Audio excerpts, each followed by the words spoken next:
and may wish to seek out for yourself in your own time. Furthermore, it contains language that is most unbecoming. The music involved is by Highwell and may be discovered in the notes of this transmission alongside a few documents that you might find illuminating. Now, shall we begin? It is interesting, is it not? All of the little things you can find hidden between the lines, all of those forgotten or misremembered artifacts that were once so wonderful. But with time, a discarded thing may become dissatisfied with its own image. Yet, is it not so easy to become acclimated to these distortions? Now, looking back, there is nothing to hold dear. The image that comes to me in these moments is... Yes, sweetie, what are you doing? Don't you remember it's your day off? But I thought it was Tuesday. No, sweetie, it's Thursday. Come on, I took forever convincing you to take this break. So you are saying I have nothing more to do? No, you gotta stay in bed all day, get your energy back. You haven't even touched the sandwich I made you. Very well. Come on, sweetie, get up. In that case, could you take my white ass to the toy store? Sure, honey. Yay. And one more foreword from me, the special guest of the episode, and not that other guy. Hi, I'm here. Check the notes. There will be a link to the big image of all of the information. We call it the tome. You will be able to follow it along. It will help significantly. Alternatively, hopefully, by the time that this audio version of the episode comes out, there should also be a video presentation edition, also available on YouTube, which will be less convenient than just following along yourself, but it might be funny.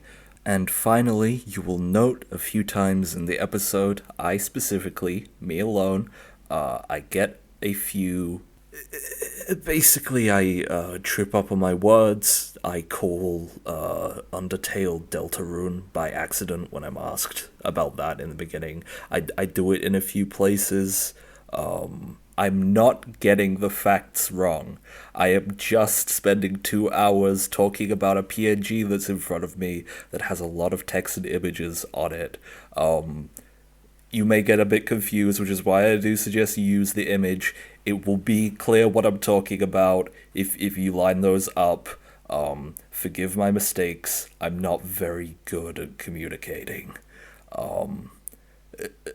Thanks. Here comes the episode. Welcome to Survey Program. You thought this was going to be a Gaster episode, but we lied. It's actually an episode about the most important character in Deltarune, Rule's Card. And I've got two very special guests for me this week. I've got Valerie. Hello. Valerie, you might remember from our Chris episode a couple episodes ago. And I've got a first-time guest. I've got Lucretia here. Lucretia, how are you doing? Hi, I'm Valerie. Hi, Valerie. How you doing? Hi, Valerie. How you doing? I'm Lucretia. Wait, was that wrong? I'll be presenting my tome today. Okay, so before we start, when I have somebody new on the show, I want to ask them, what's your experience with Undertale and Deltarune? What's your history with it? So I played Deltarune not that long after it came out, like 2015, 2016, early parts of that. I beat it all in a few days, both Pacifist and No Mercy. I enjoyed myself brief periods of time where I had a Undyne and Metaton profile picture in various places. Of course. And then I poked at it a couple of times since then, and primarily used it to make jokes, as with usual things. One of the things I did appreciate most about Undertale is it has guys in it who talk stupid. Yeah. And I talk stupid. Yeah. So that was very, very heartening for me back then when I was a wee baby. It taught you it was okay to talk stupid? It taught me that it was okay to say the least helpful things at any given time. Or just generally bad things to say. Deltarune, 1 and 2, chapters 1 and 2, I played them very shortly after they came out. I never beat Jevil when it was just chapters 1 and 2. I got mad. Yeah. Well, that's his whole bit, isn't That he? guy can do anything. That guy can do anything. He makes you mad. I got mad and I didn't do it. And then I went through 3 and 4. I also replayed the early bits of the game, beat everything a few days after those came out. And I had a great time with it. And then starting a few days ago, I went through the entire game again. In a very short span of time. It took me 20 hours. Oh my god. And once again, I enjoy the whole thing. I did not have similar, hits close to home's feeling with Chapter 4 in particular. And I'm glad that people did, but unfortunately, the one thing that did get me from Chapter 4 is very specifically the line that Cat Dad says in the church about eating grilled bones and being feminists. That one hurt me really bad. Yeah. We are feminists. We are feminists. That one has made me so mad since. So, similar to Undertale, God, people talk like that, and I'm that. Yeah. Yeah. Just like Jockington. Just like Jockington. Our friend Jockington. Just like Jockington. Subject to the next episode. That's not true. That's not true, listener. We're not doing a Jockington episode next. We actually have a really exciting next episode, and it's not about Jockington. Oh. Maybe one day we'll do a Jockington episode, although I think there's not a lot to hold on to here. Okay, the tome. Oh my god, wait, is this the full tome? Oh, the full tome is available. Oh no, it's not. No, a zoomed out picture of the whole tome, which is very big. Yeah. Okay, so yeah, to pivot to this episode's topic, right? When I was putting together the initial list of topics for this episode, I sort of put a rules card episode on there as a joke, because rules card is dumb and is the most obvious doesn't matter thing in the game. And then once I actually started thinking about rules for longer than 5 minutes, I was like, wait, why is this fucker important? That's really annoying. Yeah. And so I put a little outline together, but then you put, I would say, maybe more of a less of an outline and maybe more of whatever Asgore's got in his basement. Type. So let me walk you through what happened. Okay. You floated the idea over a month ago. I also was like, oh yeah, rules card episode would be a great joke to do. Then I also thought about it for more than 5 minutes, and began assembling the tome, which I did entirely as a text document. I wrote down literally everything I could think of. Then what I decided to do about a week ago instead was convert the tome into a big image, which also involved me getting screen caps from the entire game and other places. Yep. To assemble what I can only describe as the worst thing I've ever made. Yeah. So we have it up on my screen, really zoomed out, and I was Yeah. just hovering the mouse back and forth between rules card bowing and the butler bowing, and then like my eyes drifted down and I'm squinting at, I think Oscar Rosa Versailles next to Yes! Is that like is that squinting in anger. is that one of those emo boys right there? That is in fact Gerard Way. That is Gerard Way. That is Gerard Way. Okay. I'm gonna stream my image. Okay, it's yes. the best way I can And do this. before we do this, can I ask? Am I going to receive this? Can I put this in the show notes for people to look at, or is this going to remain your secret? I will your wizard see what I stone. can do. I entirely anticipate I'll add something to this either during the process of this or afterwards, but I will be giving it to you. Okay, so the listener, Live document. you can pull open the show notes and click on the link and be exposed to. And I want to be clear, I am not responsible for what happens to you if you open this image. Yeah, you may, if you've got the whole image zoomed out, you may see that, like, at the bottom right corner and the bottom middle, there appears to be hell in image form. Group of Shrike Amalgamated General Productions, GmbH, is not responsible for any bodily or mental harm created by opening the show notes of this episode. Yeah, I'm gonna need you to really, really ignore what's going on at the bottom until Okay. you're ready. That's also true of rules. Yeah, it's exactly true. Also true of rules. Also ignore the very stretched out rules also near the bottom. That's He probably is stretchy. He probably is. I mean, I guess we He can is stretchy. let's open this discussion by talking about what sort of texture rules card is, because he looks goopy, right? He is goopy. Yeah. He is slimy. He's got something. He looks like he's melting. I'm assuming it seems to me like he's supposed to be like the ink on the card. He's like made of ink. My is like if Yes. you ever had like if you ever touched it's not like Play-Doh, but like what's the rubbery the thing I used for my Silly magic? putty? Silly putty. Have you Yeah. ever touched silly putty? Yeah. Yeah. I think he's kind of like silly putty, like a little bit clammy, a little bit slimy, but like has like a kind of a give. To Yeah. it, you know. I think the word clammy is great because I need to preface this by saying I'm normal. But Yes. Okay. Yeah. We acknowledge that. That's the court records that in the record. despite being, kind of a putty-like goo man, he does sweat a lot. That's He does. He's got Yeah. like that nervous sweat, so he's both dry and sweating at the same time, which is great. And I'm normal.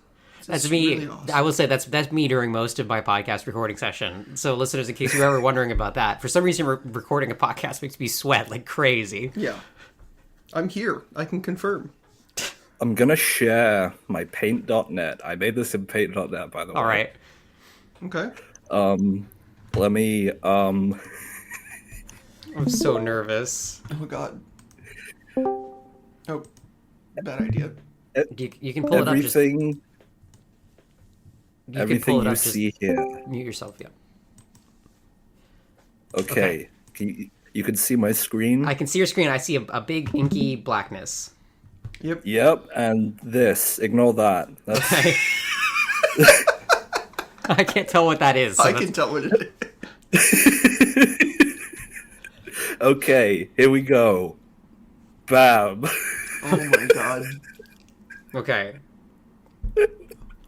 This is. Can you? Should somebody? This is an audio medium, so somebody doesn't need to read out this disclaimer. I'll do it. Okay. Disclaimer. I got most of everything I could think of, but I'm very certain I've missed out some things.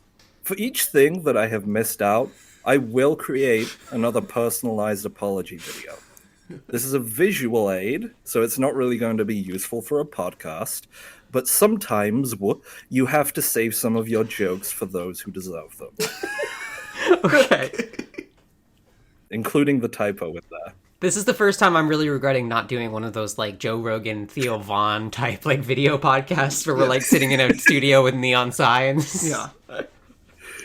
And now we dramatically zoom out so you can see it again. Oh Whoa! god. Oh god. This is God, really it's so Whoa! It's so big. So I have some things. Okay. I have some So we're starting at the beginning. We're starting with chapter 1. We're starting with chapter 1. specifically chapter 1's puzzles. Okay. Okay.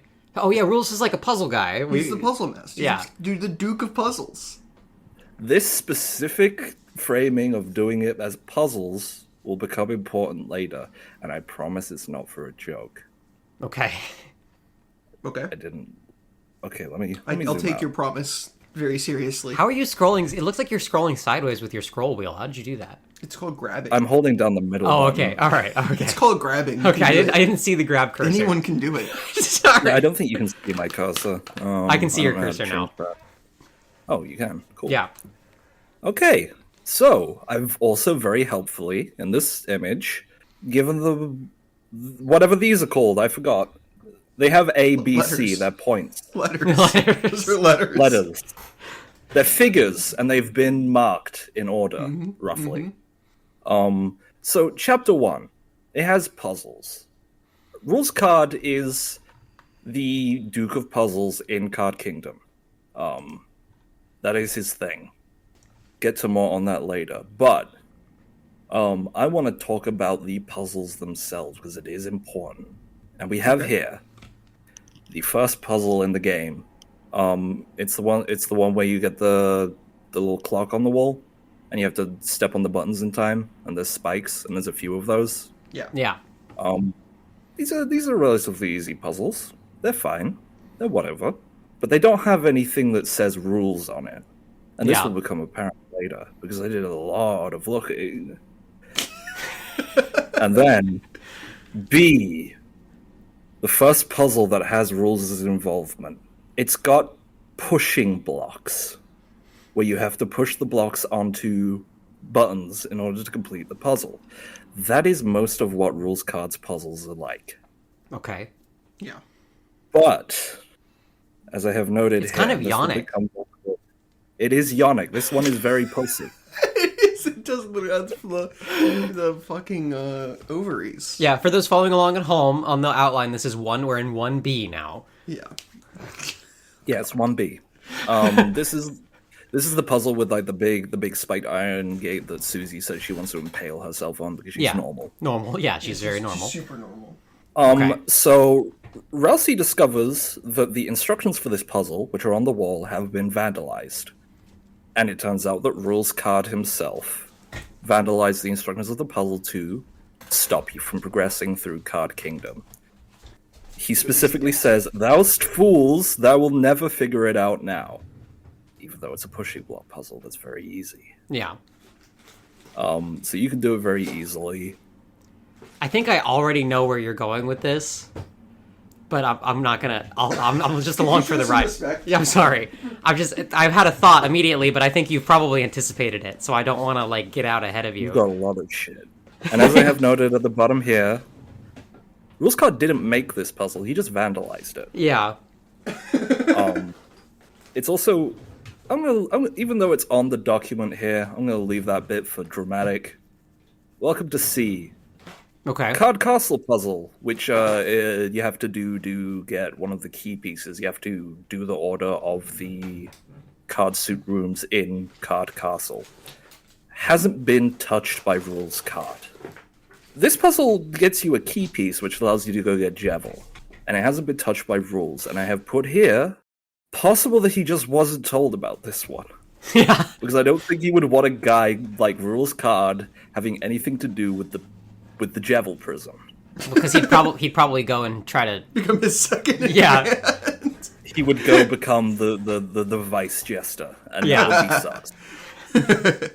is D. This is when it gets harder to look at.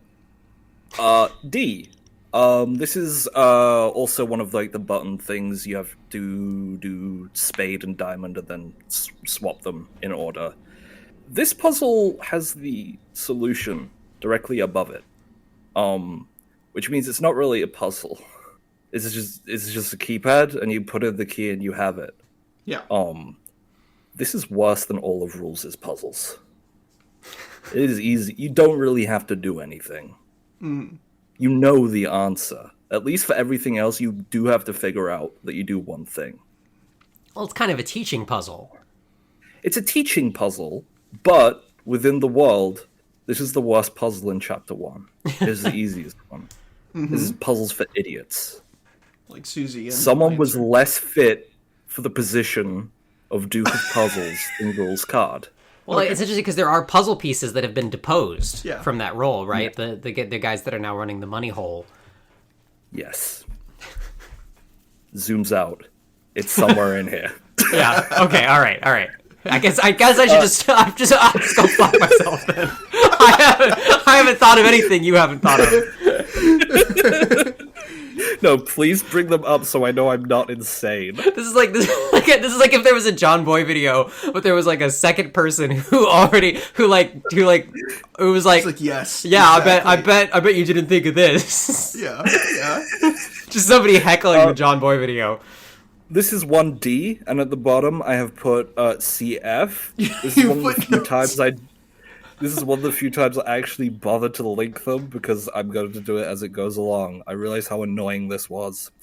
Anyway, there are a lot of these other similar sorts of puzzles that don't have any vandalism going on with it.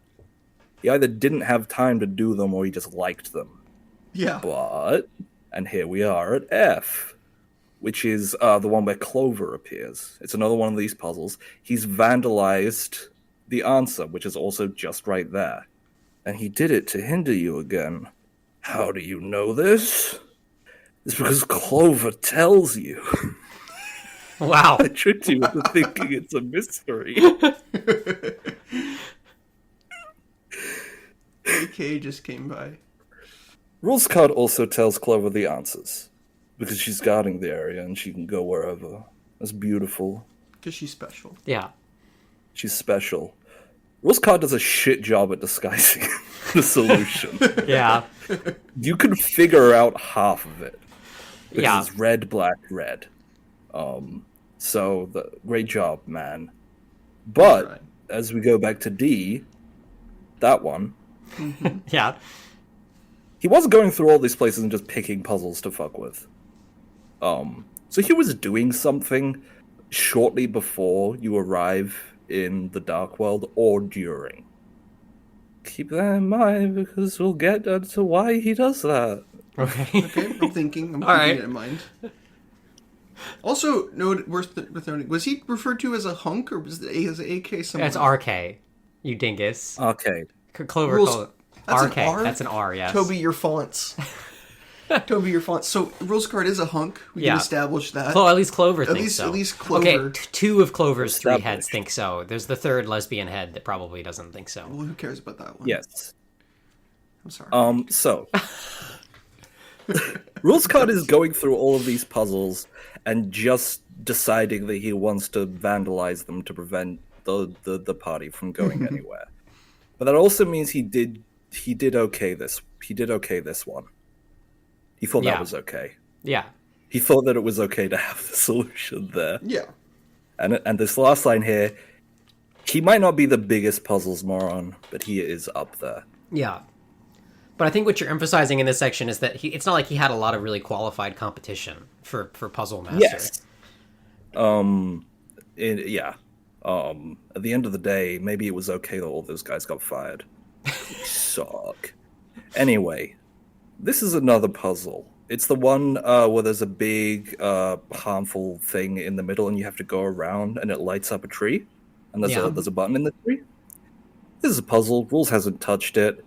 It involves light and dark and revolving around a place and a tree, and it's one of the two rooms that's connected to the egg room. That's okay. That's not too important, not too unimportant. Yeah. The other room is Starwalker's room. Right. The other most important character. Yeah. The other one. The Forest Labyrinth is a puzzle. 1H. Lancer and Susie both get lost in it. Why would rules need to do anything about it? It's not blocks.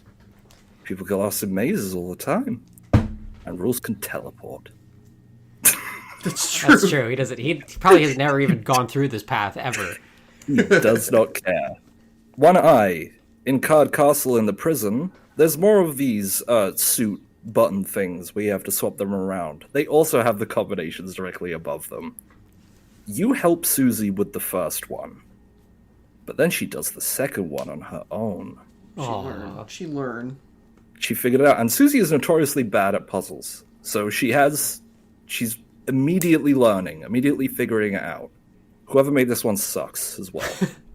Yeah. You're stupid. And puzzle rules, pieces. again, you suck, because you said this was okay. Yeah. I get Your the sense of puzzle it. It's sucks. like Is this okay? it's like when you're in like a workplace, right? And there's like a keypad lock somewhere, and the combination is just stuck on a sticky note right next to it. Yeah. Yes. Incredibly stupid. Anyway, 1J. I'm going to read this out verbatim. Okay.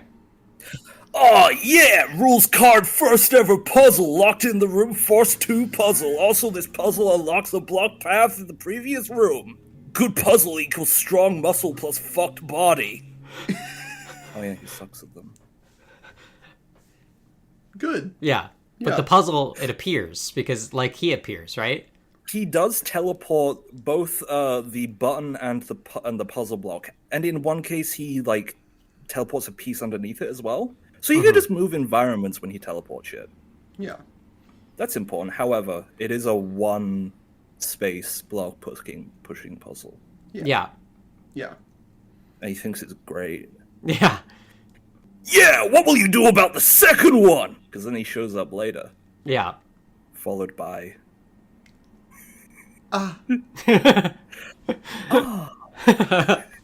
Gasp.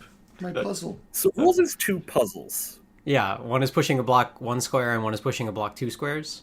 Yes, and Yeah. those are the ones that he is seen making. Compared to everything else, I don't think that's fair. worse than most. Worse Yeah. than the other block pushing puzzle. Maybe Rules is very physically weak, and so he thinks that pushing a block 1 square is a challenge. That would be held up by the evidence, I think. Yeah. What, Well, he is a no, hunk. it That's doesn't. true. He is a hunk. He is a hunk. I'm sorry, you thought of this clearly. Yeah.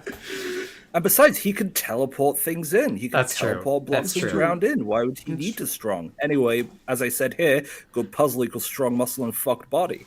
I don't know why. That's a good point. Don't know why I wrote that. It seems to be true, though. It seems to be held up by the evidence. 1K. The most difficult thing Rules Card does to impede you is by controlling K round in the second fight. It's kind of a puzzle. Because you have to figure out the trajectory. Yeah. It was a friendly test of thine abilities. It was a puzzle. It's the definition of a puzzle, I think. A friendly test of thine abilities. And that's the end of section 1. So what did we learn? He sucks at puzzles, but most of the puzzles in Card Kingdom suck. Yeah. Okay. Yeah. All that's right. true. Shall we move on to... Do you have anything to comment about these, or do you want to move on to section 2 that I've accidentally keep putting in view? I think we gotta stay on a rapid pace here to try to get through all this.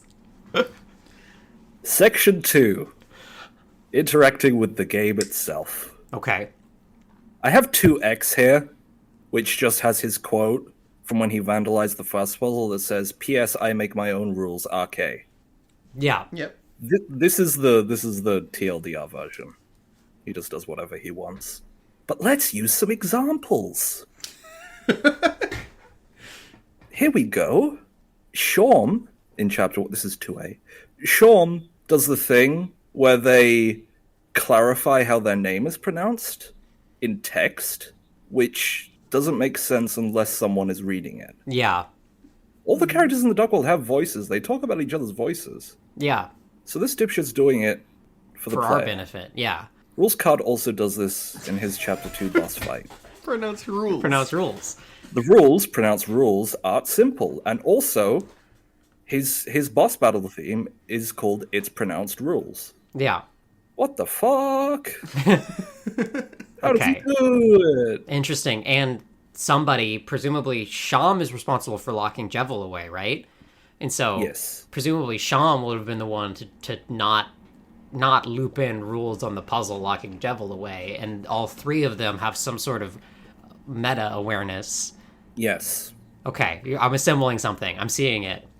Yeah. We're getting there.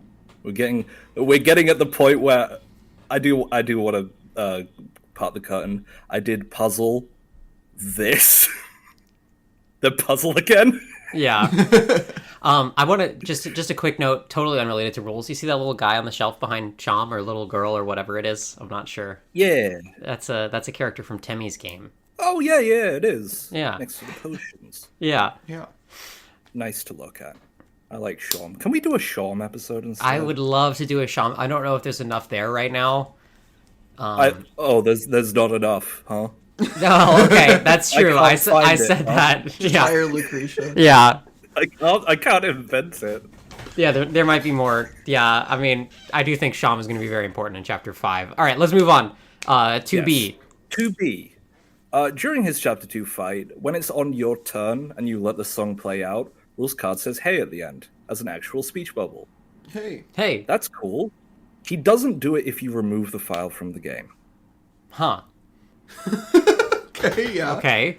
I'm curious about that. That's really interesting. There are other parts in Chapter 2 particularly that also do this with music, which is like the rhythm game stuff that Sweet Cat and Cakes does, and the Queen portraits in the mansion with Reed Fire. They like laugh when the song does the woo woo woo woo and stuff like that. They also stop doing it properly if you remove the song files from the game. Fun. Yeah. Interesting. And there is okay, so there's some do you do the piano, do you get to the Chris piano thing later on? I'll never tell. Zooming, You'll never tell. Well, I just wanted to say, because it seems like Susie has heard some of the songs before when you're playing on the piano Yes. in Chapter 4. So I think at least some of the music in the Dark World is diegetic. Sure is. Anyway, 2C. Rules card has almost been everything in the game.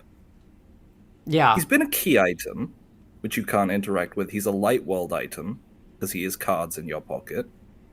He is a boss. He's also like a multi-enemy fight. He's a shopkeeper. He's a shopkeeper, He's a shopkeeper too, yeah. as well. This is another point. But anyway, he also gets cut off by the text boxes. Yeah, Have you noticed? that's true. He's silenced. He has more things to say. Also, God. Starwalker is in front of his text. Oh my god. He also has hands, which get cut off by the text box. Oh my god. Interesting. And he appears, and when his Chapter 2 fight, he speaks during his own Czech flavor text.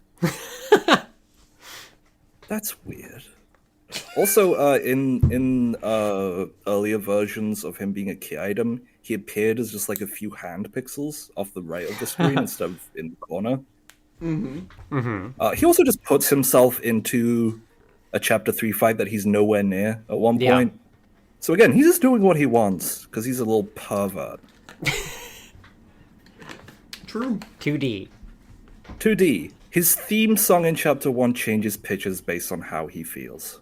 It keeps getting less and less in key. This doesn't happen often in the game. I'm trying to think of other songs that play at multiple pitches. There's like, in the Weird Route, the soundtrack is songs that are stretched out like that. Yes. So But that's an Roses alarming. does it. Yeah, that's an alarming connection. 2E. He taps his foot and points his finger in time with the song Hip Shop. Yeah, Yeah. It is diegetic. Ta-da! He's playing in his hip shop. yeah. Anyway, this is the bit I was doing as a joke. He has been everything. Item. I have nothing. He's been an attack in Elena and Lenino's Chapter 4 dojo fight. Which one was he? He was the lampshade. Oh, yeah. Oh, he was a lampshade. Aw, he's so cute. Again, he inserts himself into someone else's thing without being there. Yeah. And this 'Cause time he's attacked. Yeah, Because he's the rules. shopkeeper, regular NPC. He's an NPC in the Tenna Legend of game. Tenna. He's a shopkeeper there as well. Boss. He's technically a party member. Because he does... You do mix everyone up into the thrash machine at the end of chapter 2. Yeah. So the point is he can do anything. He can do anything. He isn't a light world NPC. He can't do that. And you can't equip or consume him. Yeah. That's a shame. Those are the only things he hasn't done. Yeah. Also, he has control of the inventory. Because he just leaves on his own. Yeah. At the very beginning when you enter Cyberworld. Mm-hmm. He also puts himself back. When he feels like. Compared to Lancer, who you have to manually let out of your pants hole when you get trapped in Queen's Mansion. Yeah. Rules card is a better item than Lancer. Yeah, it's true. We're power scaling here. This is the #1 power scaling podcast. Oh my god, there's so much. Where is it? Oh, we have a whole... Okay, Section 8 is power scaling, turns out. Okay, great. Funny thing I like to know, there does exist a sprite for an actual rules card to represent rules as an item. It doesn't appear in the game. see. Whereas Lance's card does. He just gets to be a sparkle and fucks off. He also gets a move as an item. That's cool. Don't think about that. What was that? That was F. Yeah. 2G.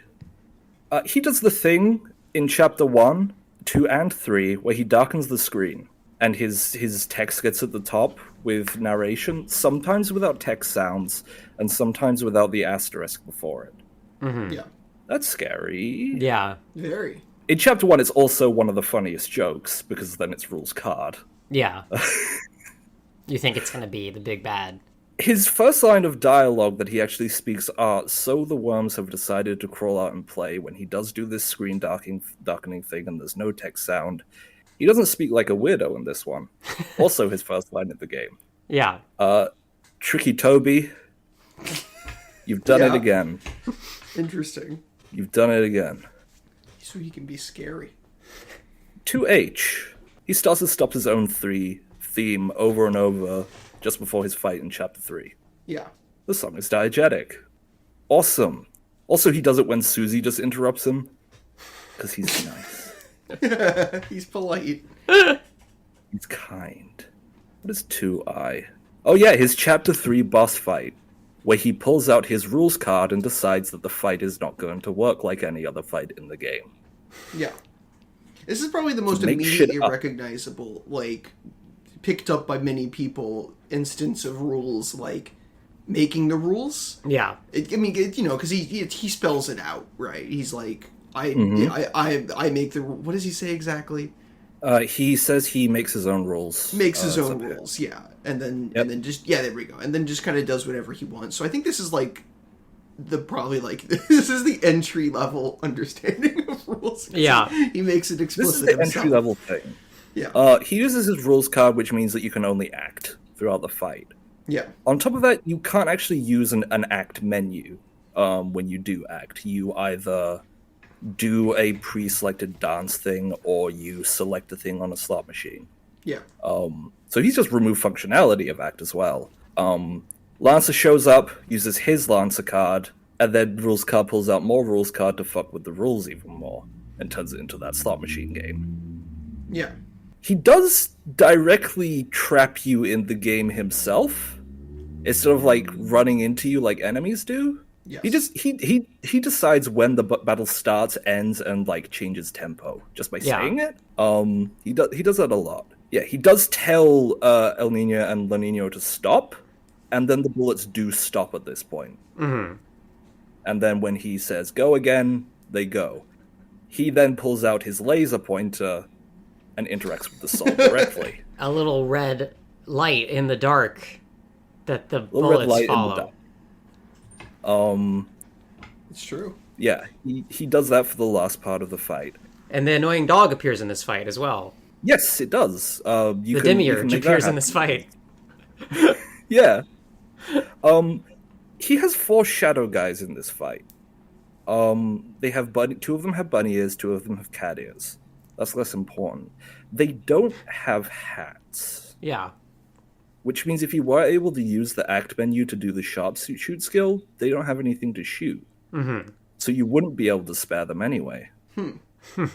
This guy's fucked up. This card is fucked up. This card is fucked up. Jay. Rules is in 2 rooms at the same time during Castletown in Chapter 4.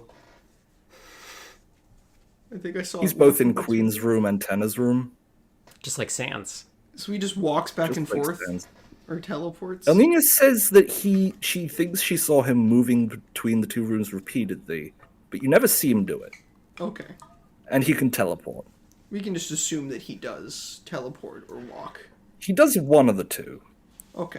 Also, there is a scene at the end of Chapter 2 when you go back to Castletown. He interrupts Queen and King talking in the dungeon. He is simultaneously in your inventory and speaking to you. Because he just comes in. Does he teleport in or come in from the left? He walks in from the left, but he is in your inventory. Cool. Cool. I have some more points up here. 2L. During Chapter 3, after Board 2, Tenna says, "And now a worm from our sponsor." And it has the funny screen of Rules crying about his worms. Yeah. Tenna doesn't know who the fuck this is. How did he do that? How did he do that? I don't know. He's also like right in front of Tenna multiple times. And Tenna doesn't understand what that is. Okay, yeah. That seems quite weird. Suspicious. I have another thing up here. Oh yeah, 2K. In his Chapter 3 fight, when the Shadow Guys throw yarn at you, he appears in the fight box. Oh my god. He does, huh? It's nice. So he could do anything. He can show up fucking anywhere. He could be in If this only podcast. there was another guy. He could be in the. If only there was another guy who says, "I can do anything." That would be weird. Yeah, that'd be But it's really interesting because Jevel is associated with freedom, right? His "I can do anything" is like breaking out of the game, but Rules has no shadow crystal. He has no freedom motif. He can only act sort of within the game. But he's still doing whatever the hell he wants. Yeah. Weird. weird. Creepy. And crap. Okay. Oh yeah. He's also a source of currency in Chapter 3. -1 point. I haveth nothing. You can take a picture of him for -1 point. Tina doesn't want to see him. Doesn't want to see him. Sucks to look at. Sucks to be bad about. There's section 2. Did you like it? I did like it. There's so many sections. I am extremely alarmed about the length of this episode. Hey, don't worry. There's only a few more. Oh my god. Oh god. Okay. You'll be glad to know that section 3 is Chapter 2 puzzles, and I forgot what font I was using on the image. As I did say, the puzzles start being a joke after this point, mostly. Yeah. These are just all of the puzzles in Chapter 2.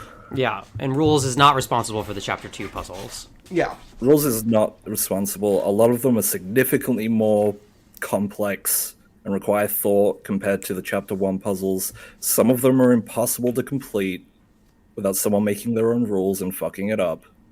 Yes. Wink. Wink. There's even a few puzzles that combine elements from multiple. There's like the mouse house puzzle in Queen's Mansion. That's cool. There are a couple that are still basically nothing. Yeah. And you just mash things until it works, like the third light puzzle, where you just fill an entire block. But in each of the annoying mouse rooms, if you go back in after completing it, you find Rules Card's puzzle blocks, having invaded Right. the annoying mouse rooms. Cool. And they're called invasive species of puzzles, because he probably brought them with him from Interesting. Card Kingdom. Yeah. That's like a Peepus. It's like a Peepus. These are That's his like infants. how in the weird route the Peepuses start taking over all the puzzles. Mm-hmm. Interesting. In the third one specifically, they raise the room down, and a lot of stuff is just gone. So his puzzle blocks are alive. Okay, yeah. Okay. This is babies. And it's interesting because the Peepus is also referred to as a species of freshwater clam in flavor text. Yes. This is also sadly important, so keep it in mind, bad style. Okay, I'm keeping it in mind. I'm I'm remembering. keeping my very bad style. Yeah. When Rules Card fights you in Chapter 2, he makes you do a stupid puzzle. He Yes. makes you do stupid houses puzzle. Yeah, which Ralsei seems to imply is incredible. Which like has a bunch of fake mechanics that you think are important. Like it's like a Yes. city. It's like a city builder. It is a fake city builder that you can, if you feel like it, complete in 2 turns. Yeah. It is harder to beat him through violence than it is to just act. If you beat him with violence, he doesn't give a shit. It doesn't actually defeat him. It doesn't matter if you win, draw, or lose. And it never comes up again. It's nothing. But fun facts. You can select Rules Card, your own boat, and the Thrash Machine with the Take Houses acts I had no idea. to get stupid little flavor text. Huh. Which, in the case of your own boat and the Thrash Machine, also imply they're alive Okay. and have a lot of agency of their own. So that's okay. That was much shorter than everything else, huh? Yeah. Chapter 2 That's great. puzzles. They're weird. They're scary. Section 4. Being a second in command, betrayal, and commanding. Okay. It's that big. Oh God. Oh, God. Don't worry, it's only that big because I accidentally made the font a bit too big. Okay. Okay. All right. 4A. When you talk to him in his shop in Chapter 1, he says he was appointed as the Lord or Duke of Puzzles. People use different titles for him. But also he says he was the last guy. Everyone else got fired or put in a cage. So he was basically just a shoo-in. He is one of the only guys to state that he likes King compared to everyone else. But at this point, he is pretty much the second most powerful guy in Card Kingdom because Lancer is Lancer. Yeah. Lancer is just a little guy and he's fine. He also specifically styles himself as Duke of Puzzles compared to everyone else, and Dukes are directly ranked below Kings. As my Crusader a- Kings.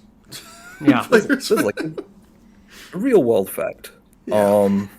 See, this is an educational game. Yeah, exactly. Yeah.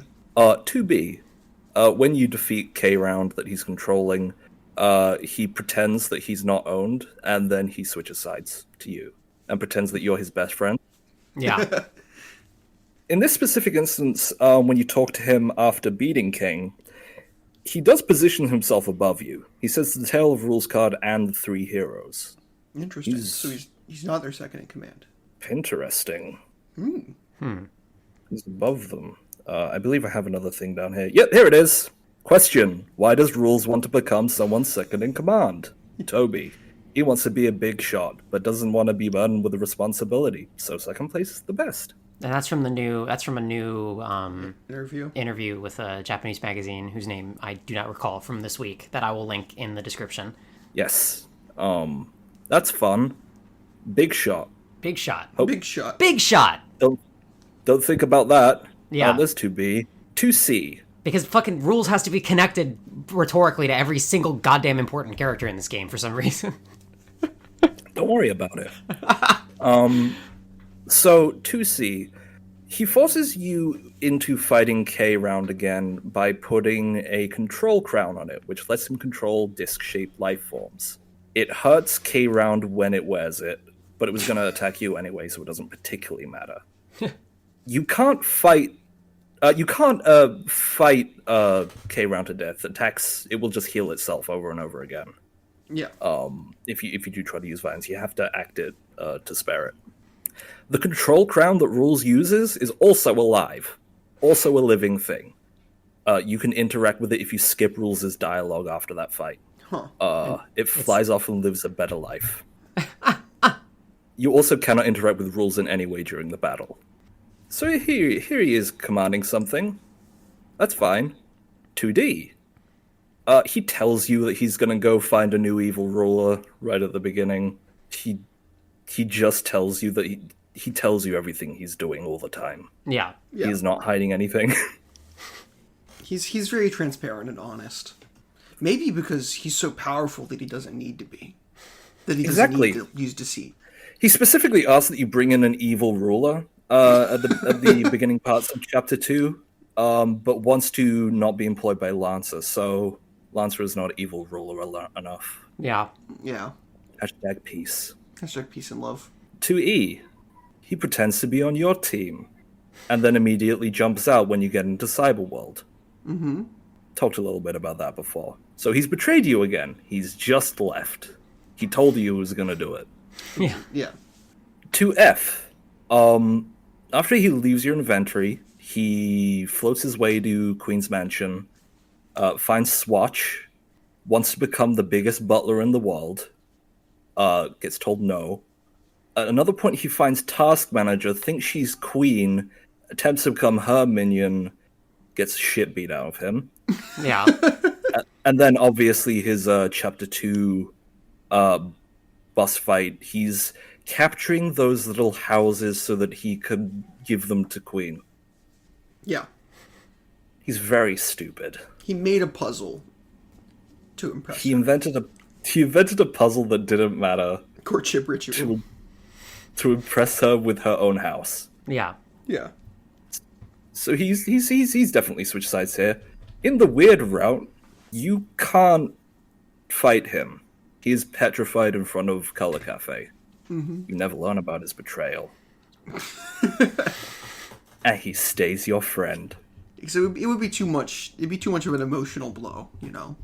Just like Lancer sleeping through the weird route. Yeah. Yes. They're too silly for what's going on. Yeah. Mm-hmm. Supposedly. So, 2G.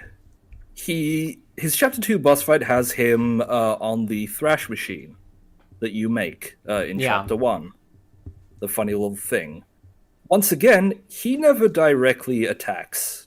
Every attack that he has is either dropping those puzzle blocks on you or making the thrash machine do its various attacks, which are based on its pieces that it has. Yeah.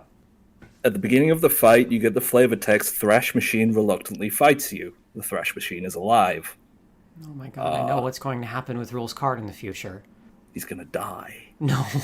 I mean, maybe. But no, I'm assuming you get to this, but this is crazy. This is insane. It's a bit insane. Also, if you have the duck Thrash Machine, it falls in love with your swan boat. I did not know that. That's hilarious. If you do use violence to defeat Rule's card, you only attack him, not the Thrash Machine. Mm-hmm. Also, a thing that I don't think I have written down anywhere. This is the only time when you get to use violence against him. Susie never can. Huh. And she hates him the most out of the entire party. Yeah. I Because think Susie Chris. isn't in this part of the game. I think Chris likes him. Chris plays his Yes. theme on piano. I think this is my one intuitive opinion coming into this, and my one intuitive opinion coming into this, and two, my called shot right now is I think Chris likes Rule's card a lot. You'll be really happy with me later. All right. I'm gonna ride the lightning. Rule's card falls over and he becomes a shithead. He blows up his own puzzle. Yeah. Also, at the end of his fight, he starts powering up, which seems to be doing it both to him and the Thrash Machine, who still hates that it's doing this. Also, he uses Sweet Captain Cakes' junk shop to build the Thrash Machine based on the blueprints that he finds in the Card Kingdom dump. Yeah. So he spends this entire fight commanding things that you made, basically. Yeah. That's great. That's fine. And once again, I have down here, if you defeat him through violence, nothing really changes. He just mentions that you beat fuck out of him, and that's it. Nice. Rules never changes. The Thrash Machine never petrifies. Interesting. That's awesome. 2G. 2H. He puts the thrash machine into the big robot at the end. Takes credit for doing everything. And here I have, he shows up in this cutscene both as part of your inventory and in the cutscene.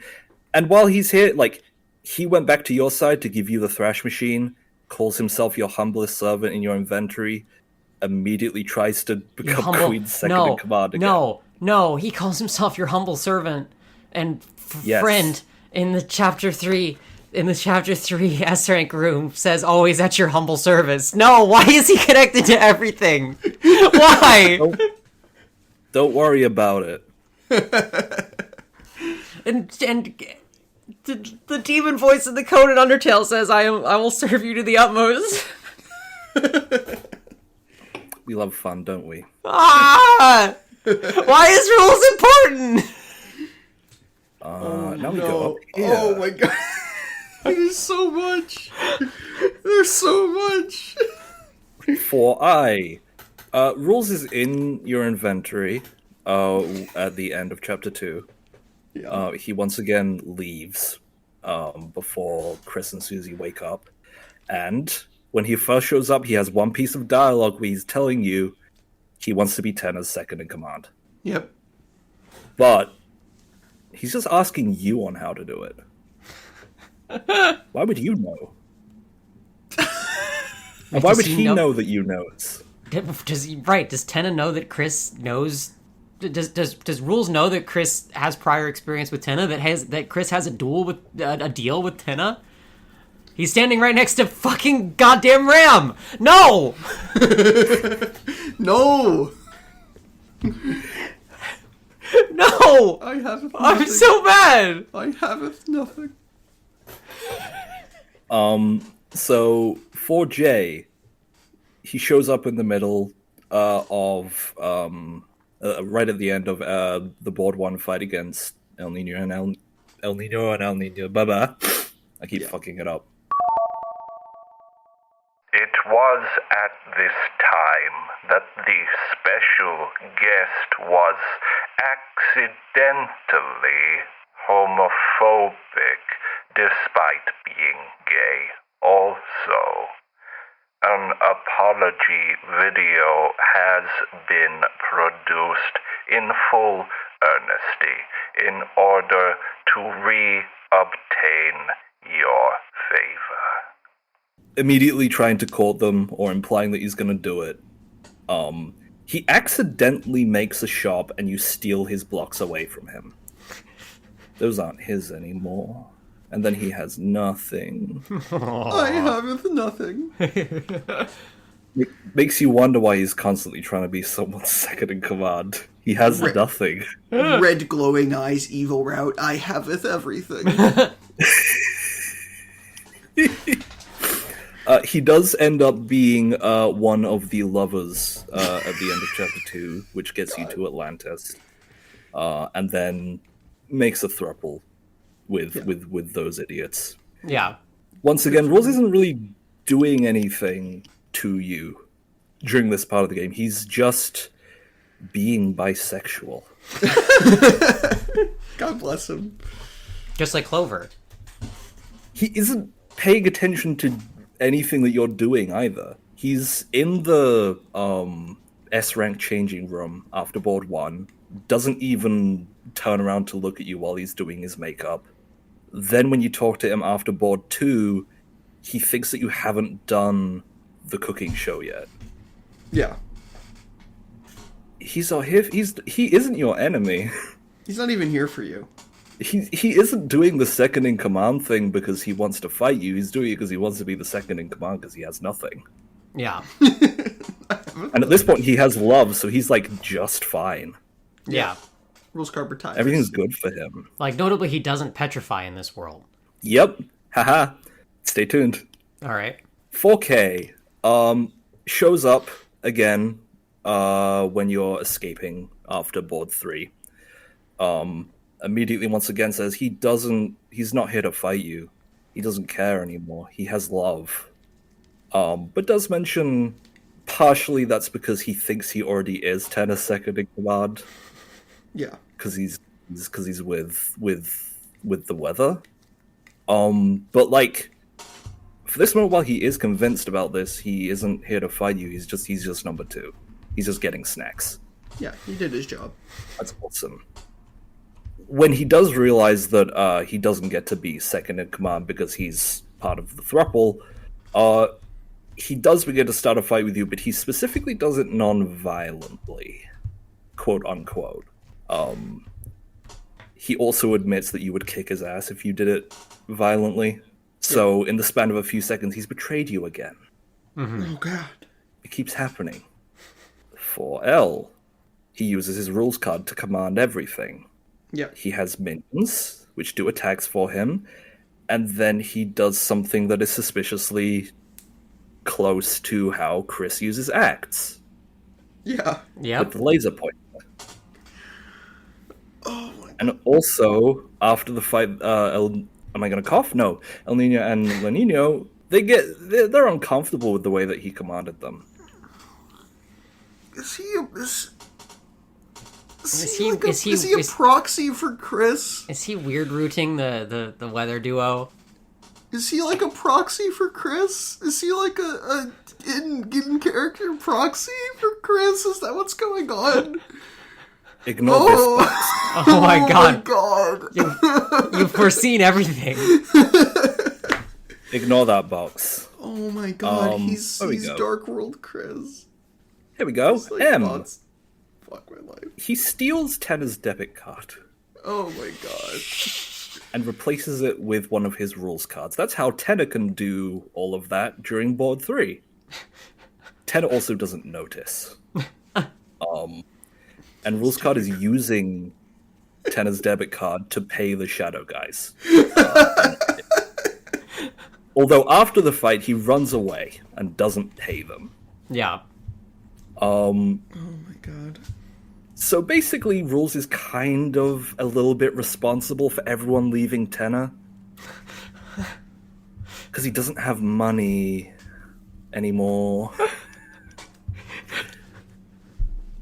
And also gave El Nino and La Nino the realization they needed to get out as well. It's kind of his fault.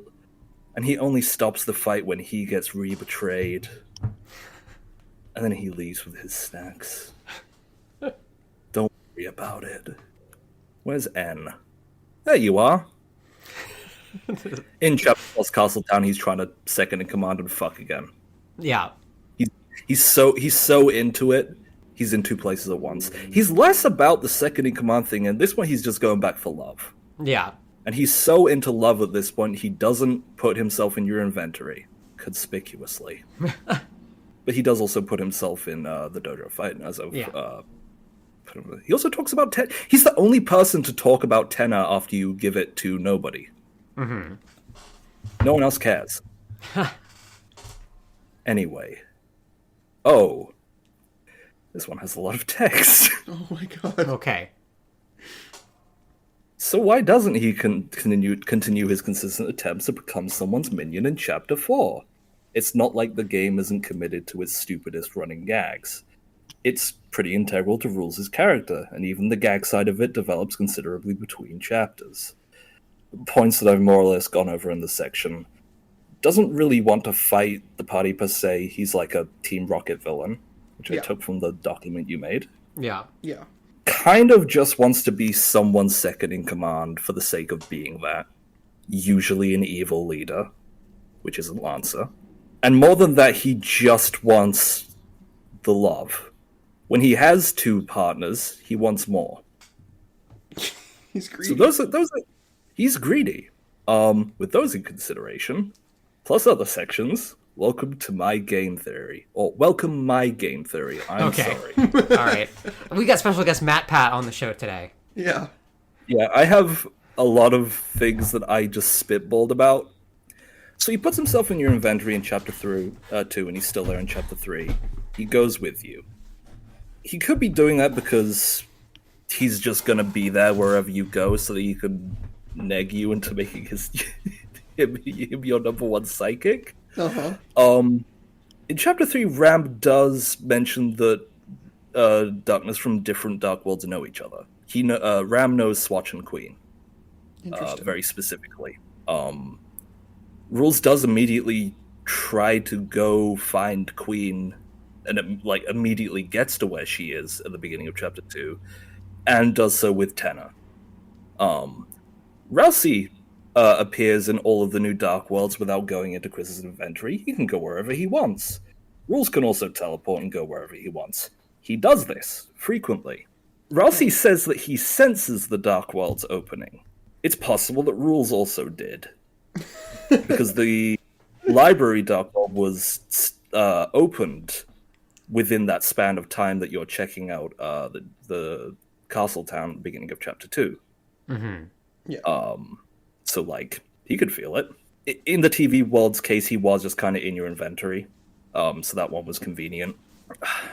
Specifically with this one, it would mean that he either didn't know anyone from the Sanctuary Dark Worlds, or didn't sense it being formed, or that it was formed after Chris and Susie had already left the castle town. I think it's probably that last one is the most likely.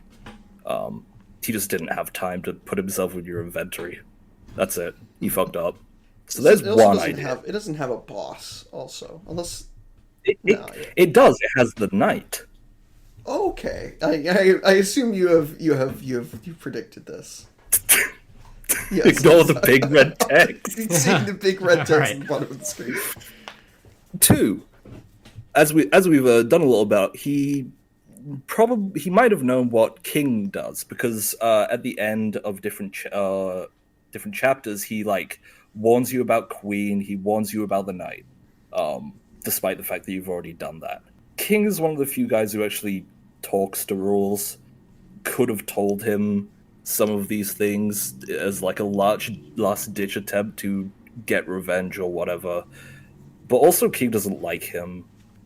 Might have given him some of the information, but probably hasn't told Rules about the Knight or where the Knight might be. Which, again, as we talked about with the Jevil prison, probably a wise idea to make Rules not be the squire.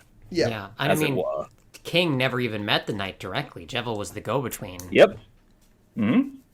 So there's 2 guys that you don't want Rules with. Cool. 3.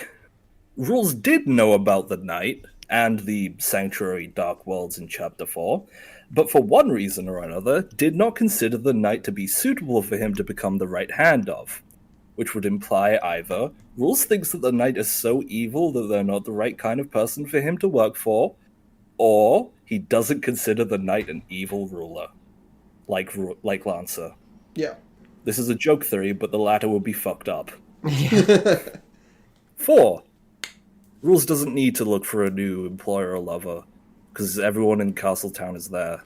He doesn't need to go out of his way to slut it up anymore. Yeah. Everything is right in front of him. Also, he's been beaten up by the fuck squad 3 times. Just give it a break. 5. Carrying on for 2 or 3, either knows about the Knight and decide against going towards it, or knows bits and pieces of what King knows. He might just be biding his time and hoping for future Dark Worlds where there is a right evil ruler for him. Who knows? Maybe he wants to become Asgor's best friend. Who the hell knows? Who the hell knows? I befriended your dad last night. 6. He's waiting for the right time to ally himself with the Knight. 7. He already has. He's just not needed yet. It wouldn't be a betrayal because the Knight and Chris are already working together. Oh my god. Oh my god. Wait, maybe that would be why Chris would cry. Chris and Rules don't have any friction or dislike each other, because if Rules is also working with the Knight and Chris is working with the Knight. Okay, I'm gonna do another prediction. Is obviously this has been predicted before, but that Rules' intervention on a relationship, and the fallout of that is kind of presaging another, thruple or like another intervention, maybe in chapter 5 with the heartbreak. What was it? Jealousy on the field of pink and gold, or whatever, you know. So I like sick to my stomach. I feel like queasy saying this, but I really think like Rules Card is like an allegorical like Parallel for Chris. Yeah. Yeah. Which sucks. Really sucks. Oh my god. I'm gonna be sick. No. Number 8, he just figured out that he's gonna get petrified eventually, so he's just not doing it. Oh god, they're both blue. Oh. Oh no, they're both blue. Wait, they're both blue? Whoa, what? Oh my god. Fuck. So that was 4. Yeah. Next we have chapter 3 and 4 puzzles. Do you like my puzzles effort? Yeah. I love your puzzles effort. There's a bunch of puzzles in 3 and 4. Some of them are thematically resonant and have character color coding, like the dual octave piano puzzle in chapter 4. Yeah. All of these are cooler than Rules is, even the block pushing puzzles in board 1. This one is impossible. Why didn't you push him? It's because Rules Card is the blocks guy. It sucks when they push his blocks. Yeah. Yeah. Do you get it yet? He sucks at puzzles, and that's important. Yeah. Blah, It blah, is. blah. Where is 6? Oh, here it is. Right to 6. So as you can tell, some of these are very quick. Yeah. Yeah. Number 6, P-Jack, February 6th, 2023. Do you still want me? Or, who even likes Rules Card? I do. I do. The king vaguely tolerates him in chapter 1, doesn't fire or imprison him, lets him be the Duke of Puzzles, and he gets to be Lance's lesser father. Great. He has an ally. Rousey. One of the only characters to consistently acknowledge Rules' presence. Not hostile towards him, even after enduring battles. If you do hit him with violence in his chapter 2 fight, Rousey calls it a moral loss that you did so. Oh god. Also actually defers to Rules when Lancer is in trouble. Yeah. Fun. One specific Rudin from chapter 1, who appears in his 2 puzzle rooms after you leave and come back again, who sighs and basically huffs the air he walks in, also uses the word hunk specifically, Oh my god, gay ass. which Clover also does. Yeah. Gay ass. Loves block pushing, sucking and fucking by instinct alone, just walking into the room. This idiot walks into the second one without even really meaning to. Actually breathless by Rules Card. Clover calls Rules Card a hunk, holds puzzle secrets, immediately betrays him, and drops the infatuation due to being boy crazy. When you do the Clover fight, Clover immediately starts latching onto Rousey instead. This is important. La Niña and El Niño. They think he's hot. They don't really like him. Yeah. But he's hot. One specific swatchling in chapter 4. Gathering worms, which are important to Rules' relationship with Lancer. In Lancer's room. Getting those worms. Understands this. Might have been there when Rules got beat up by Swatch in chapter 2. It would make sense. This swatchling is nervous about it. Does he want to keep Rules for himself? And the final bullet point is Butler. Butler. Butler. Lancer. Probably the most positive about Rules Card of all characters in the game. Yeah. Rules is effectively his actual dad because King doesn't do that. Yeah. Lancer likes his skill and athleticism, specifically calls him Dadrabatic, lesser, when he leaves your inventory. Lancer develops an anti-dad agenda at the end of chapter 1, but Rules is never affected by it. Never mad at him. Warns him about the shadow guys who are about to shoot him with guns. And loves it when Rules Card gives him worms and burpings. Yeah. Just an awesome guy. And it's actually genuinely very reciprocal. Yeah. Rules This likes was- Lancer. this was like when I talked about this at the beginning of the Chris episode, like what I cared about in Deltarune prior to chapters 3 and 4. But this was like genuinely like maybe the only thing that that I had an emotional investment in chapter 1, obviously, was like Rules being the lesser dad, and then in chapter 2 to a lesser extent being like, wow, I think it's very sweet that Rules is lesser dad. Yeah. You know? So Lesser dad. He's lesser dad. He's nice. Everyone loves him. Yeah. Shadow Sweet guys Captain up there. Cakes. Yeah, ignore the blowjob brothers. Sweet Captain Cakes. They provide service to Rules Card, who probably couldn't pay them. Yeah. But they love him. They think he's really high class. They can't understand him. They don't care. They're in awe. They allowed him to take credit for the final battle. Fuck. One rabbit in chapter 4 wants his autograph in the S rank room. Oh my god. That's it. And then, of course, the 4 shadow guys from his chapter 3 fight. I don't know why I put 4 here. I messed up. They love that he promised to pay them. You ever notice how they started just being rabbits and cats and doing yarn instead of shooting guns now that they were less stressed and liked him more? Oh my god. This is a subtle reference to the fact that Deltarune is furry propaganda. Also, they have bullets that say rules. That's nice. Number 7. P-Jack. July 21st, 2024. I just wish I could get one good day. Who dislikes Rules cards? Everyone. Everyone. Including Tricky Tony. Most Card Kingdom characters. Got them imprisoned and employed. Swatch, Task Manager. Fucked. They hate him. This is a Rules statue. Ignore that. King. Calls him lesser father with venom in his voice. Mad about it. Susie hates Rules Card.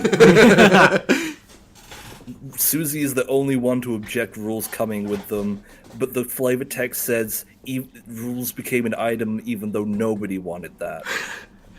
And then I point out here how Susie can't attack him. Susie wants to kill this fucking guy. Queen. Queen doesn't have a goddamn clue who he is. Calls him not very bright in chapter 4, instinctively, and does not notice his good ass. Does not notice his good ass. Lies about his ass. Tenor does not have a goddamn clue who he is. Does not appreciate his Rules card. If he'd ever figured out who it was, he'd be mad at him for making most of that happen at the end of chapter 3 where everyone left. Yeah. Goes out of his way to insult the lamp. Again, as instinct. Calls it small ass. Clarifies what he means when he's calling the lamp stupid. Lies about his ass. Even though he advertised Rules worms. Tricky Tony himself hates Rules card. No. This is also what compelled me the most in chapter 1 and 2 was Toby seemingly hating this character.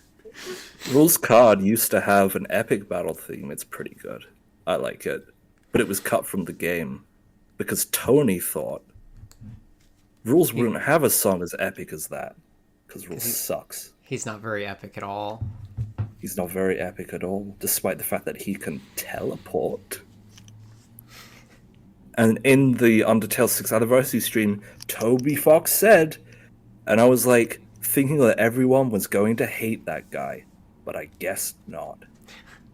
Hatred.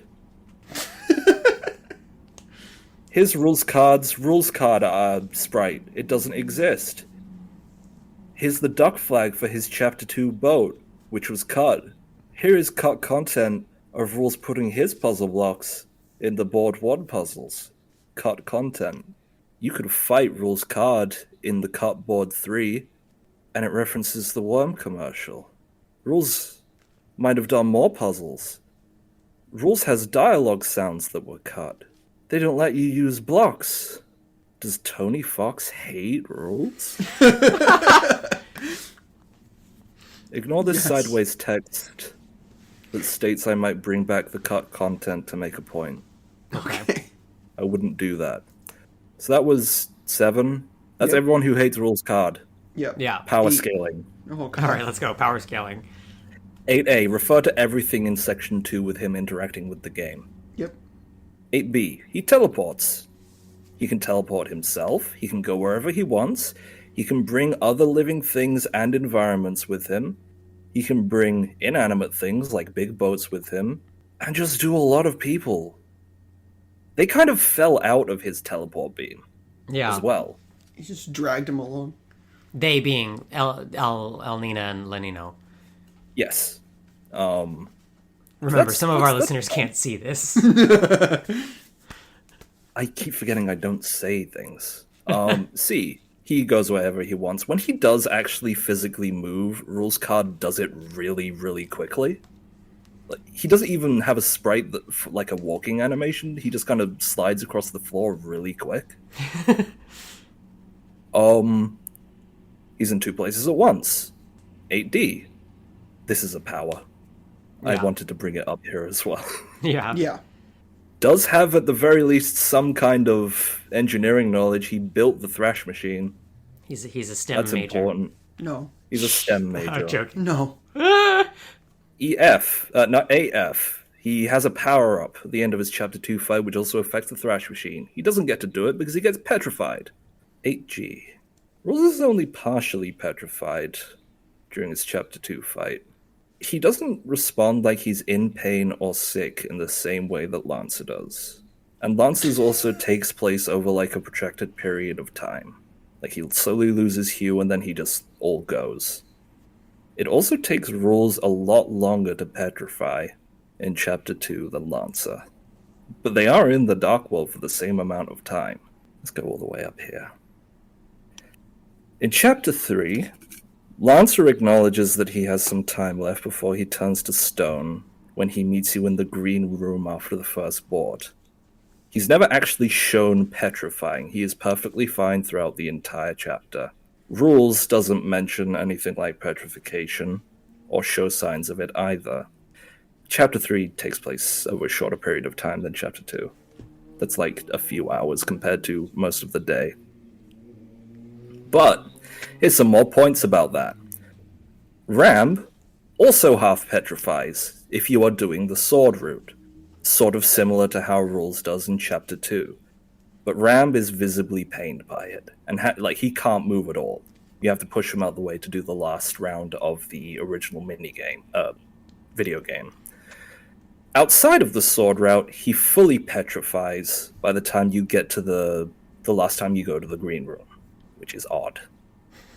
Also, in Chapter 2's weird route, he fully petrifies much earlier than he does in the regular route outside of Color Cafe, which does mean that you cannot basically kill him in the weird route.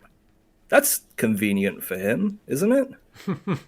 When Starwalker first appears in Chapter 4, it's in the second sanctuary that Susie made. And when he first shows up, he's immediately petrified, and all of the wafer guys are, revering him as, an ancient thing. But then he appears again in the third sanctuary completely fine. Let's go over here.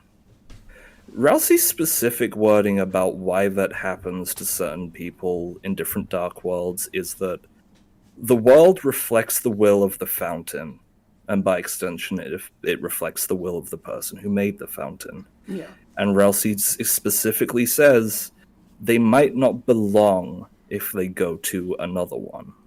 God, he features so heavily in the one fountain that Chris made.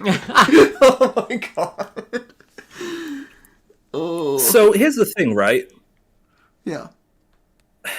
Starwalker is petrified in Chapter 4's second sanctuary. Mm-hmm. That's the one that Susie made. Yeah. Everyone loves Starwalker, though. Why wouldn't Starwalker belong in a world that Susie made? It's probably because she was too busy thinking about other things. Gerson doesn't appear in Susie's world, which is a stark difference, and also quite important. Even though she wanted him to, and instead that fucked up Shadow, the statue, does as well. Gerson also shows up wherever he wants when he feels like it and kind of teleports. But anyhow, in Chapter 3, as you mentioned, that's the one that Chris makes. Yeah, and he never petrifies. Because of the will of the creator. Rules is fine the entire time, never at any point affected. Lancer is also fine. Which means this is a place that he theoretically belongs in. But that would also imply that Ram doesn't.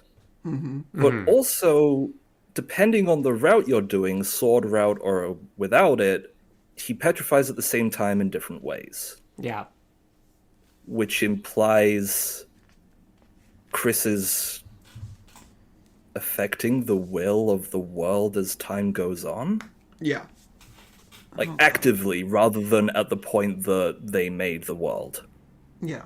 Which also has some implications about how and why Rules fully petrifies earlier in the Chapter 2 weird route where he can't be harmed. Similarly, Lancer fully petrifies in your pocket before he usually does. So it would kind of imply it's not based on where the object is from originally or if it's like in the area that the Dark World is created. It's based on basically whoever made it, what they feel at the time. It would be weird if Chris specifically went ahead and petrified Rules during the weird route to prevent him from getting harmed. That would make sense. Yeah. Or that reflected Chris's will in some way, yeah. Yeah. Also, like, I have a bunch of other shit down here which goes over all of that. Yeah. Like how there's a Zapper from Chris's house that petrifies compared to a Pippin's from Card Kingdom, which doesn't. The Zapper was stolen from Caddy's house. Yes. Yeah. But, like, they have that specific dialogue where, like, oh, aren't Pippin's from Card Kingdom? Why did that happen? But yeah. What was I going to say? Either way, Rules does get petrified after Lancer. Which can also just be implied, like, he's a stronger guy than Lancer. He's more immune to magic. Yeah. Alternately, that Chris likes him more than Lancer. Also likes him more than Lancer. Oh my god. His 8H, in Cyberworld, his HP is 600, his attack is 9. In TV World, these are unused stats, but his HP is 1 and his attack is 10. His defense is always 0. None of them matter, because even if you beat him up, it doesn't matter. But before his Chapter 2 fight, he's apparently wounded a bunch by Swatch and Task Manager, so he might have more health than you would be led to believe. Yeah. 8i, you can't discard the cards in Chris's Light World inventory. There's no getting rid of them. Yeah. There's no getting rid of either of them. They're two of You are, like, physically prevented by the wind of doing so. The only other items you can't get rid of in the same way are, like, the Thorn Ring. Yup. Number 9. Imitation and Facade. So Rules card speaks funny. He passes himself off as kind of like a fancy man. Yeah. With his various fancy hobbies like calligraphy and doing fake bullshit cursive with his calligraphy pen and all the vandalizing he does, which in a lot of ways they like kind of impede him doing a proper job because he's doing fancy scribbles. Yeah. He uses ye olde English and like in the Japanese the mixture of English loan words and old and modern Japanese. He uses it wrong. And it gets worse or fades away completely when he's mad. It's like it's something that he's putting on purpose. Yeah. Because he wants people to have a different opinion of him. His first line he speaks regularly, so the worms have decided to crawl out and play. He specifically goes to regal-sounding titles to describe himself. He calls himself Vice Father as opposed to Lesser Father in Chapter 2. And specifically goes for Duke of Puzzles. Because it sounds better than Lord. And it also puts him below a king. He also decides to be a pirate very briefly. Because he can do whatever the hell he wants. Yeah. Or else he tells him to stop doing it, he does immediately.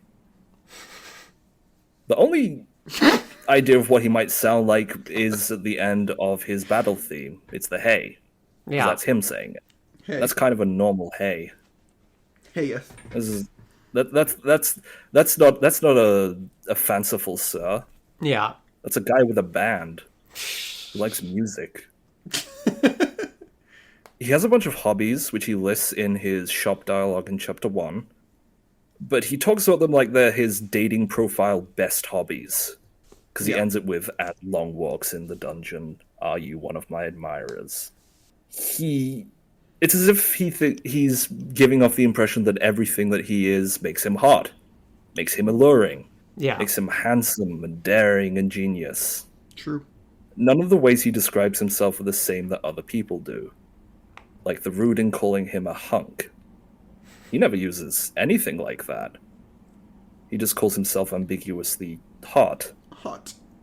And every single time you kind of clown on him, he pretends like he's not about to do it. And this happens at least once in every chapter. Yeah.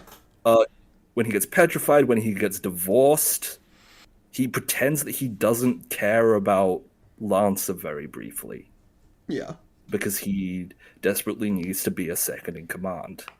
He goes completely silent when Tenna calls the lamp stupid. He pretends he left the puzzle on when Queen and King don't recognize him as the person he's talking about.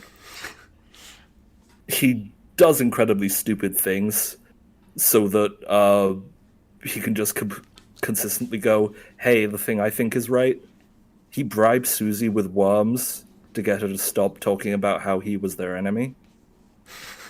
But very rarely, you actually get to see how he cares. Yeah. And the only time you do is when he's crying about his worms.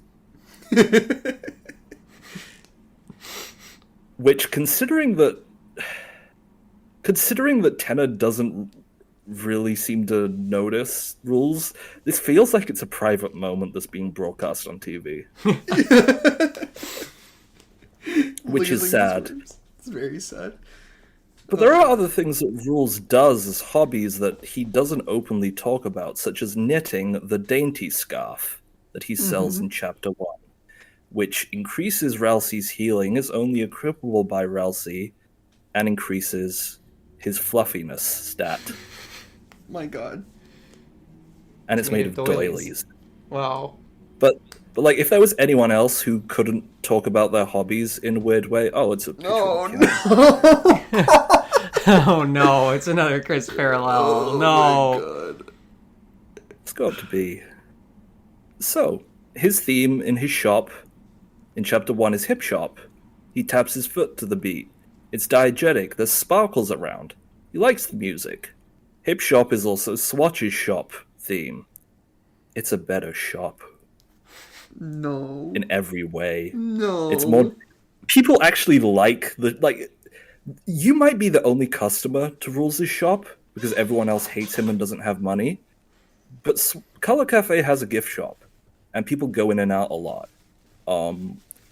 Swatch is also one of the people that Rules seeks out initially, attempting to basically become him instead. He wants to become the Butler Supreme, and immediately gets owned. So here's someone doing the thing that Rules is doing, but better. Yeah. Scroll down. The Hip Shop leitmotif is also in the TV World track and Dump, which plays in the S rank and Z rank rooms in Chapter 3. Rules is in the S rank room with Dump playing. Rules also has his own leitmotif. It's in his unused battle song, his self-titled song where he teleports in, and in his battle theme, It's Pronounced Rules. 50% of It's Pronounced Rules is Lance's leitmotif. Also, Chris plays both TV World and It's Pronounced Rules on the piano in Chapter 4. Oh my god. My god. C. He claims that he doesn't know what it is, calling it an effigy of an ancient god of combat, but he makes a working copy of the Thrash Machine after he gets the blueprints and brings it to the junk shop. Ignores whatever Ralsei's saying about it, and then uses it in an attempt to thrash Chris and Ralsei's own ass with their own machine. He pirates it. I think that's funny. I think that he pirated their design. That's funny. That's true. That's Yeah. true. Funny. Also, yeah, it's alive. Again. Because it's battling Refresh you machine reluctantly. Yeah. He then puts it into the big machine when you fight Giga Queen. It becomes the head, and it gives it some very important abilities. God. So I'm gonna tell you what's here. It's from the opening of Chapter 1, where you make the vessel, specifically the lines, your wonderful creation will now be discarded. In two different And voices. also, in different voices, and also one from the sword route in Chapter 3 of You Are Used Up. The Thresh Machine doesn't appear after this. Anyway.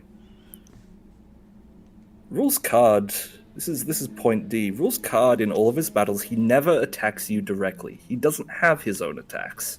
He doesn't have any of his own abilities. Every single fight he does, he is commanding someone else. And some of the time, they're uncomfortable or in pain about it. Oh my So god. Chris's title is Level 3 Tactician, commands the party by acts.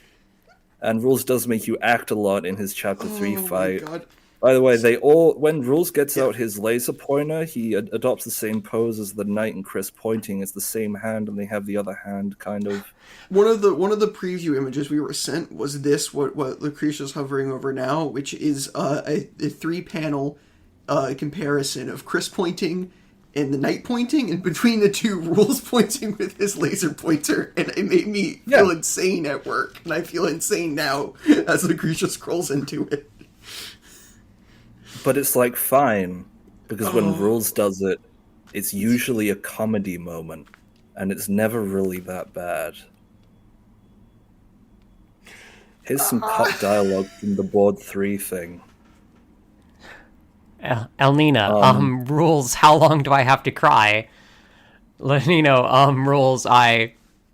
Oh, Lenino, dearest, don't cry. That's the first rules of relationships. Also, thous crying ability seems useless. And then there's that one line in Chapter 4 of how long will it take her to cry? Oh no. Oh no. Oh So no, his E. He enters into a throuple with good old El Nino and La Nino, just like Chris, Susie, and Rousey. Yeah. But then he discovers that they're not like that. Yeah. Point F. So Rules card might have cut dialogue sounds. And it's interesting because he does get the text box portrait, but no unique dialogue sounds. Yeah. In Chapter 4, Noelle says of Chris speaking in Chapter 2, everything that came out of their mouth sounded odd, like it was on speaker or something. And I have written here, well, sure, sometimes stuff is cut from a game because it doesn't fit or you're not satisfied with it, but on the other hand, what if it was the case that the both of them were unable to speak with their own voices?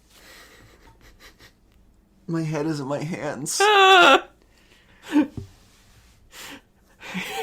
damn My it. head is in my hands. God damn it. I wish it got worse. That would be great. Where's 10? Yeah. Okay, so parallels Okay, between hold up. Rules card and other characters. Hold up, before you reveal this, just really quick, I know we're pressed for time. I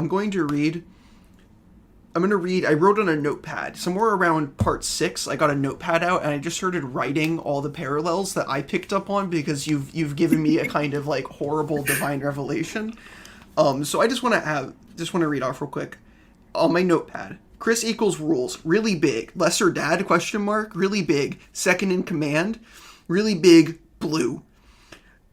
Pointing, betray, royal guard, question mark, thruple, jealousy, question mark, never petrifies in Chapter 3, tactician, putting on a cool facade, and then big and underlined twice, weird. Weird. They're weird. But anyway, as it has here, A with Chris and the blue, and they got pauldrons. That's about it.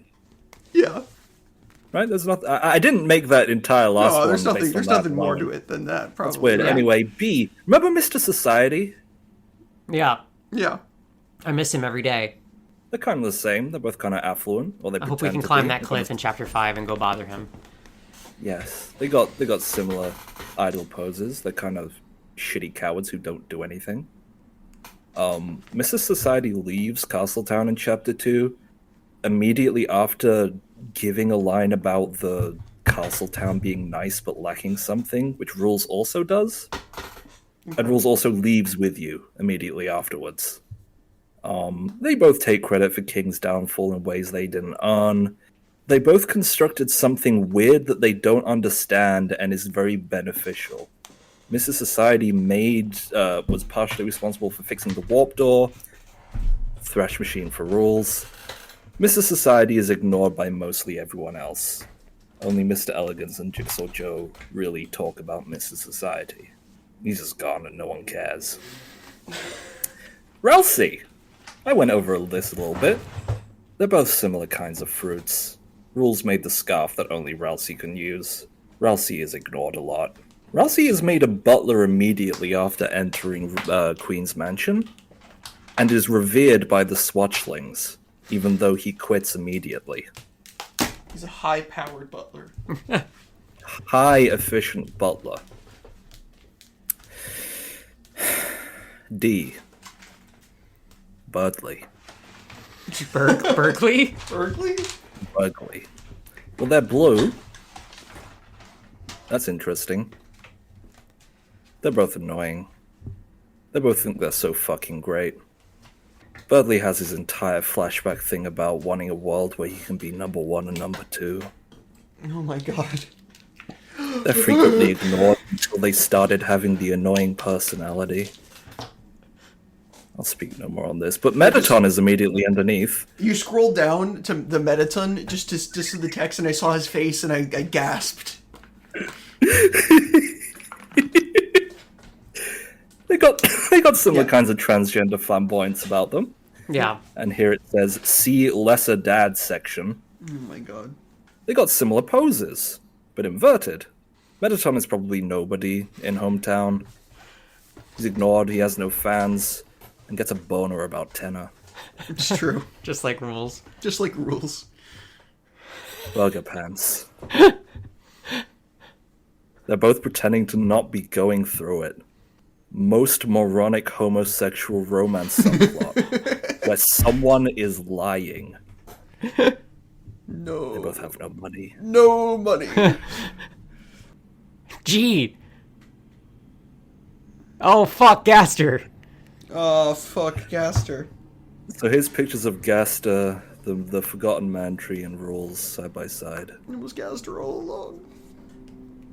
Gaster and Rules have the same face markings, the little lines going up and down on the same sides. Why is Rules the only guy that gets the hands in this text box? He speaks in hands. He speaks with hands. They all frequently appear between rooms. Chapters 1, 2, and 3's egg rooms are right next to puzzle rooms.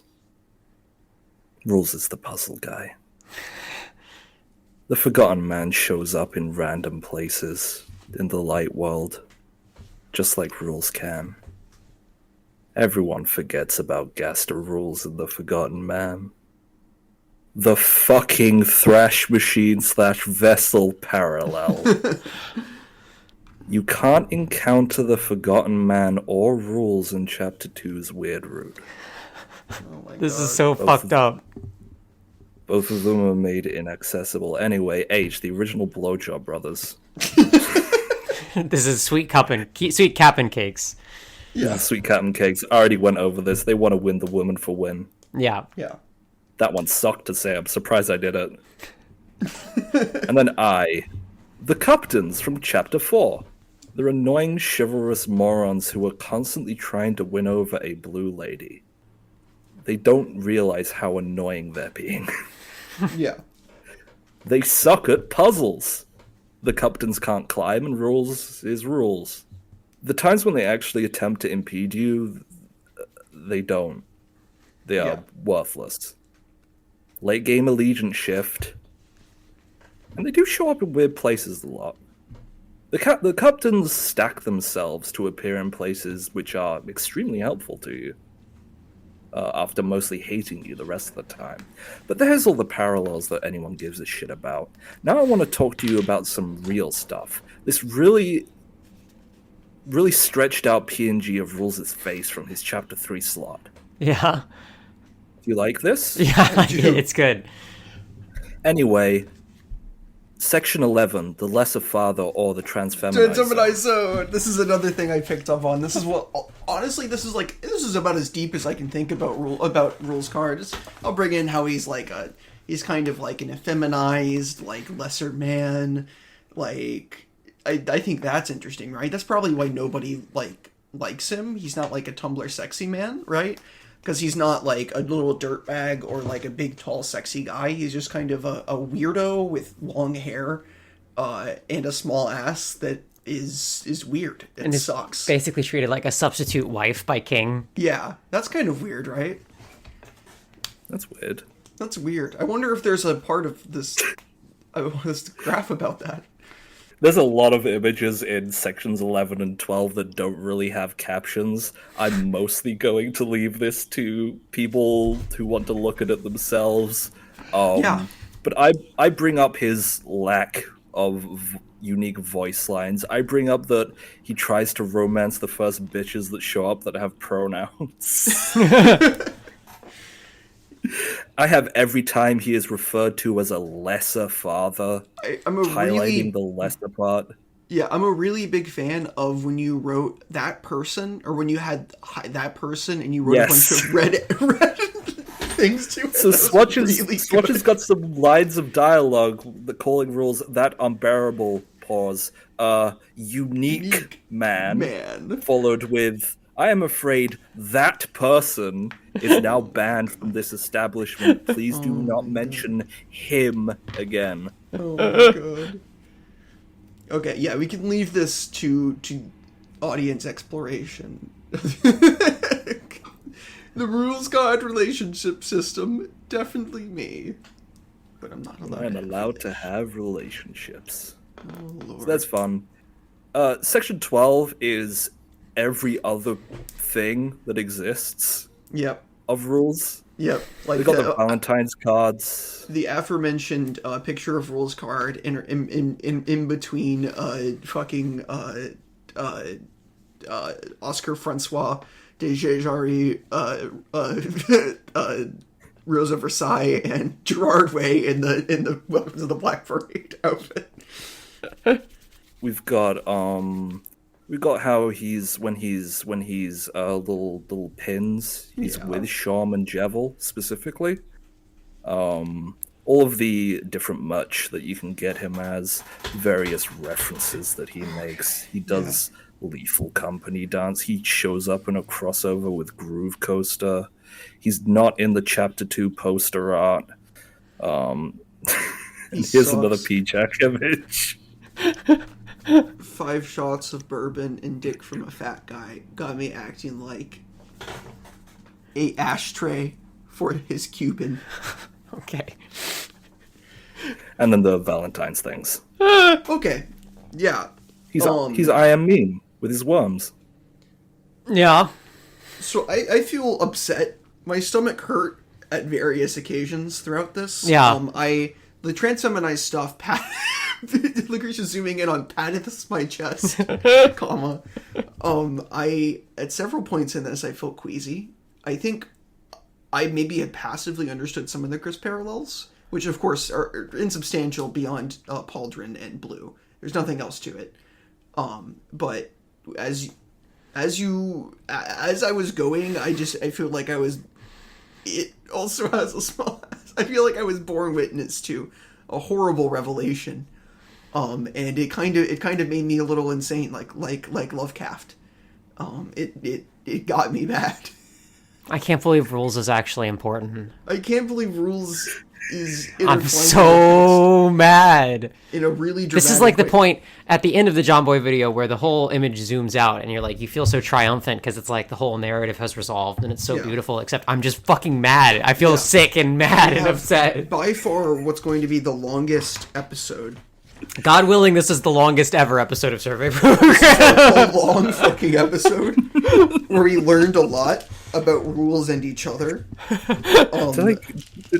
Did I get everything? You got, I believe... I think you there's got anything everything else there is to get about Rules Card. I don't think there's much else to get about Rules Card. I think the Chris parallels are nauseating. The Proceed stuff, like him forcing the two... Lenina... fucking god. Lenino and Elnina. Lenino and Elnina. The fact that it's the backwards of... whatever. Yeah. To do what he says and pushing them along, Lucretia has zoomed in on the picture of Chris leaning forward over Noelle in the weird route and pointing and commanding the fucking Royal Guard aesthetic of being second. It's supposed to be a comedy moment. I'm so mad. This was supposed to be a silly episode. And now I'm like, fuck, Rules Card is very important. He's going to fucking show up with the vessel at some point. I think it's really funny that, just to be selfish for a second, because I talked about this in the Chris episode in the beginning, where I was like, in the first two chapters, the only character I cared about that much was Rules Card. And then I was like, for some reason, in chapters 3 and 4, that developed into me really caring about Chris. And now I'm like, that's not a coincidence at all, because Rules Card is like a stupid, comedic shadow on the wall, parallel to Chris, that does everything that Chris does, but stupider and worse, and in a quote comedy moment first. And I hate that so much. It makes me so angry that I've been gotten by Tricky Tony's silly fucking ball trick. What the hell is happening? What the hell is happening? I've had dragged onto my screen every teenager's number 56. The good boyfriend loves girl with all his heart. He not afraid to point to girl in front of his friends, and Hugh says, that's her. That's the puppet master that cursed my dick. Good night, everybody. Good night, everybody. Good night, everybody. Thanks for listening. I'll see you in the outro. I'll see you in hell. I'll see you in hell. I have to pee so bad. Me too.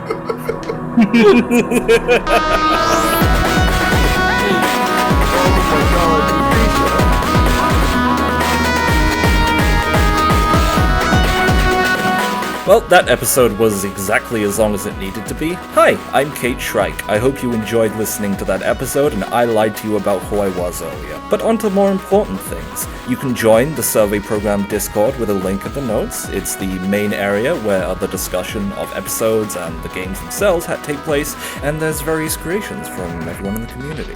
You can also follow on Blue Sky if that's your preference to get other notifications about what comes out. The music was by Highwell. Bandcamp is in the description. There was a new album out relatively recently. It's called Waves. Give that a go. You can subscribe on Spotify, Apple Podcasts, there's an RSS feed, and there's various things on YouTube as well. There's also a special presentation of this episode on YouTube with different visual appearance stuff. Check that out. If it's not there, don't get mad at anyone.